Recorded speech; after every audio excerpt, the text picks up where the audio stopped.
Ninajikabidhi mwenyewe kwenye adhabu ya kifo kwa kuchinjwa, na ulimi wangu kuvutwa na kung'olewa, na mwili wangu kuzikwa kwenye ardhi iliyo katika kina kirefu huko chini ya bahari, ambako nitafunikwa na mawimbi kwa masaa 24. Ee Mungu, nisaidie na unitie uimara wa imani na matendo yangu.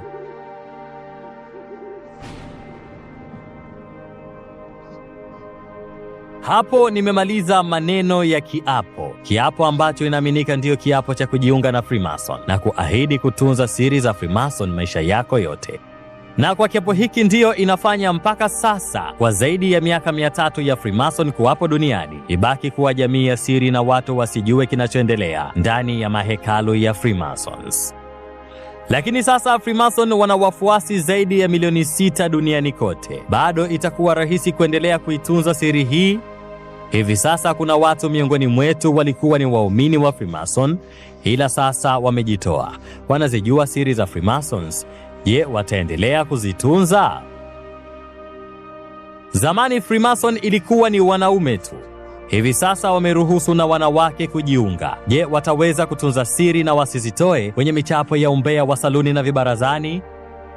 Baada ya miaka 302 ya kiza cha siri, The Storybook kutoka 88.9 inafungua kurasa zinazoeleza yanayoizunguka Freemason, kurasa ambazo hazikuwahi kuguswa kabisa mwanzoni.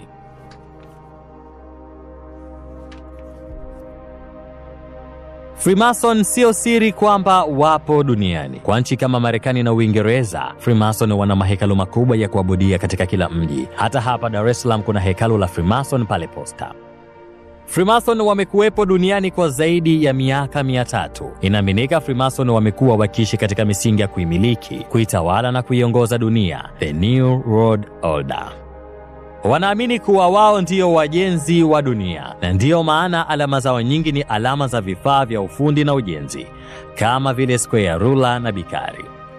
Lakini kaa ukijua Freemason sio dini, na wanaamini kuwa Mungu ndiye mjenzi mkuu wa dunia na ubora wa maisha ya watu. Vilivyoandikwa vitabuni na kusimuliwa na wanaoaminika kuijua Freemasons vinasema kuwa ukiwa Freemason unaruhusiwa kuendelea kumwamini Mungu wako. Na tena Freemasons hawaamini katika umasikini. Wanataka binadamu wote tupate maisha mazuri, na hii ndiyo maana wengi walio Freemason huwa na utajiri mkubwa kabisa. Ila swali huja, je, wanaupataje utajiri wao? Wengi wanaamini kuwa ni utajiri wa nguvu za giza, na wanaamini kuwa Freemasons humwaga damu za watu kwa kuwatoa kafara ili upate utajiri. Tena wanaamini kuna watu wa Freemason hutoa kafara baba, mama au watoto wao. Je, huo ndio ukweli? Muda wa kulijibu hili swali si sasa. Tusikurupuke, kwanza tuendelee na mengine kisha tutafika huko. Swali la kwanza la msingi, je, Freemason ilianzia wapi? Nani alianzisha na kwa nini?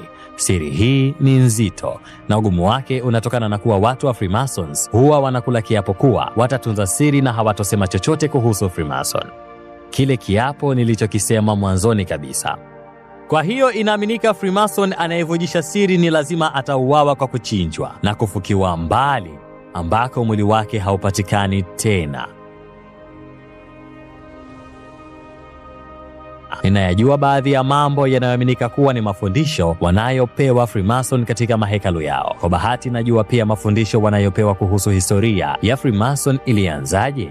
Hadithi maarufu inayohusishwa na kuanzishwa kwa Freemasons na mhusisha Mfalme Suleiman. Hadithi inaanzia huko Yerusalemu.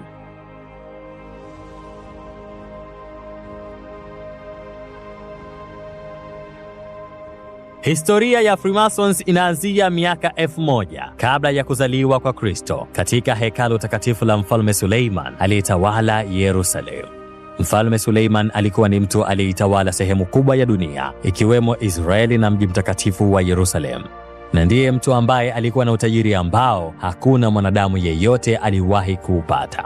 Suleiman alikuwa na busara za ajabu pia. Inaaminika Suleiman alikuwa ni miongoni mwa watu wa kale waliokuwa wakiongea na Mungu moja kwa moja. Basi Freemason wanasema enzi za utawala wa Mfalme Suleiman alijenga hekalu katika mji wa Yerusalemu, hekalu ambalo lilikuwa ni maalum kwa ajili ya kutunza lile jiwe lililokuwa limeandikwa amri 10 za Mwenyezi Mungu. Freemason wanaamini Suleiman alipewa na Mungu mchoro na ubunifu wa kujenga hekalu hilo, sababu Suleiman alikuwa akiongea na Mungu, na huo ubunifu na mchoro aliopewa na Mungu ulikuwa na siri nzito ambayo yeyote yule akijua siri hiyo ataweza kufanya makubwa duniani, hatakuwa mtu wa kawaida.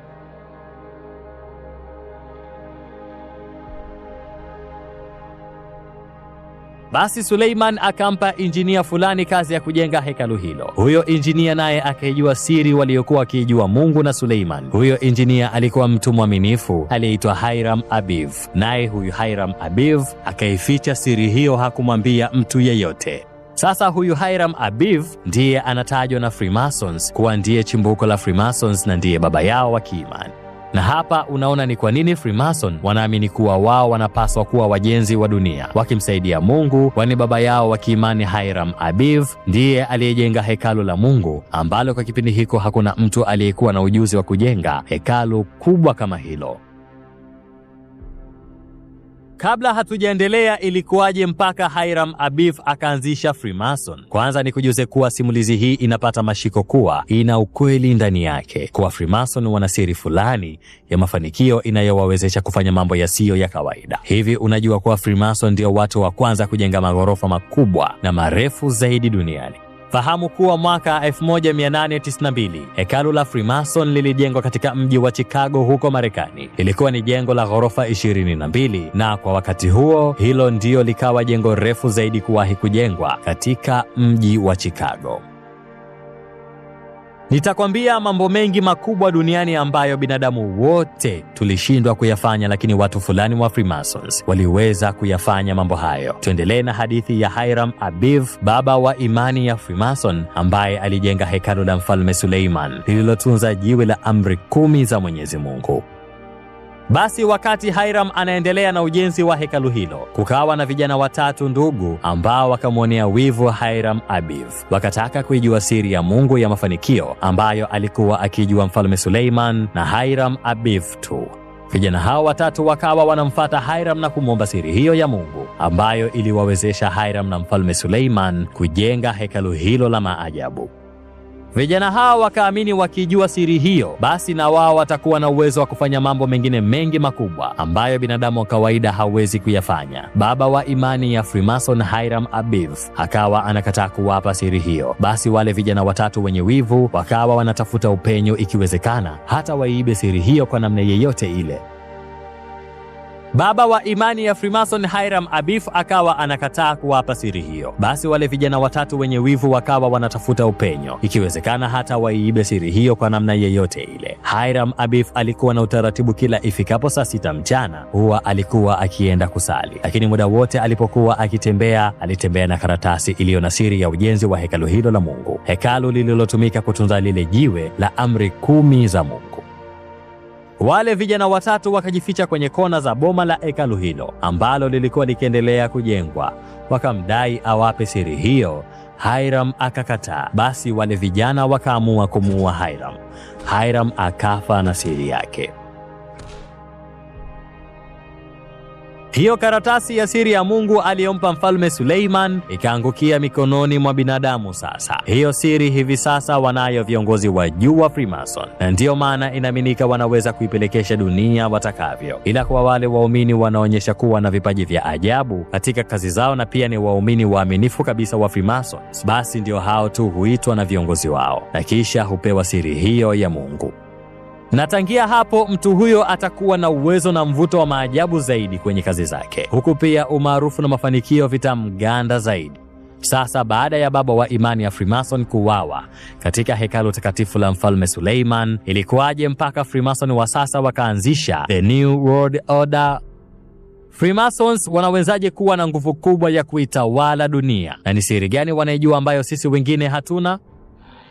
Wakati ninataka kuwachunguza Freemasons, nilianza kwa kujiuliza ni wapi ninaweza kupata majibu ya ukweli kuwahusu Freemasons. Nikagundua yuko msomi anayeheshimika duniani kwa kuandika vitabu vya mambo yanayowahusu Freemasons.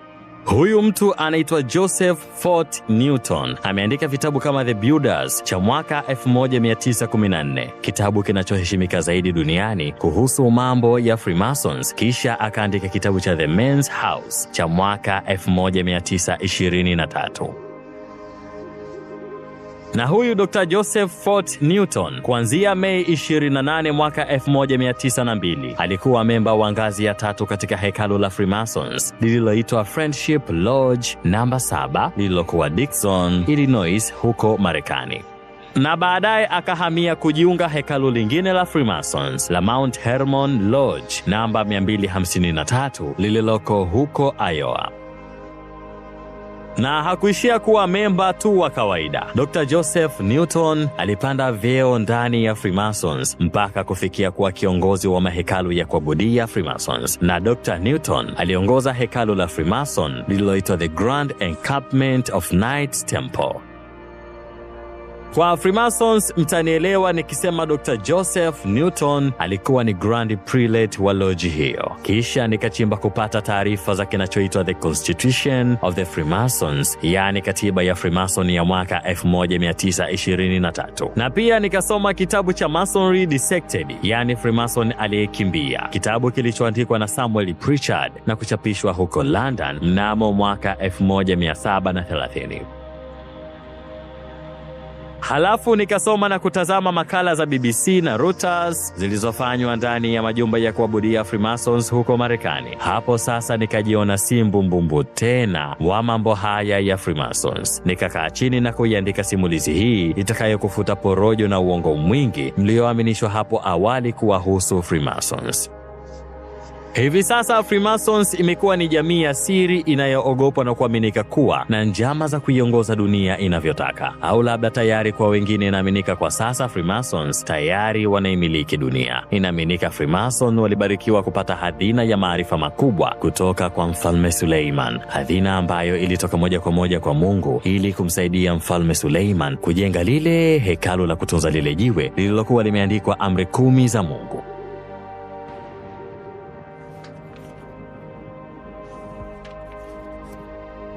Na hazina hiyo ya maarifa ndiyo chanzo cha Freemasons kujipatia nguvu na utajiri walionao. Hili sijalijua bado, lakini najua pa kulipatia jibu lake. Jibu lake linapatikana kwenye ibada The Grand Lodge, yani mahekalu makuu ya Freemasons ambako wanasali Freemasons wenye levels za juu.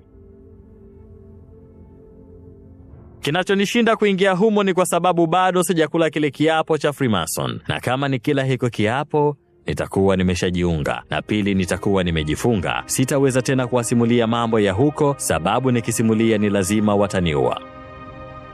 Lakini siku moja ni lazima niingie humo na kwambia. Nitatafuta njia hata kama aliyoifanya William Morgan. Japo yeye walimuua, lakini mimi labda nitafanikiwa. Nitakusimulia kisa cha William Morgan, lakini kwanza twende kwenye mengine nikujuze usivyovijua kuwahusu Freemasons. Freemasons wanahusishwa na shetani, yani Lucifer, yule aliyemwasi Mungu, na inaaminika kafara zao ni kuua wanadamu. Lakini ukweli ni kwamba kwa hiyo zaidi ya miaka 300 mpaka hii leo, hakuna yeyote anayejua kuwa kafara za Freemasons huwa zinafanywaje. Hili nalo ni miongoni mwa siri ambazo ni lazima ujiunge nao ndiyo ukazijue. Kwa hivyo, mtihani nilionao ni kufanya maamuzi magumu ili nikaupate ukweli.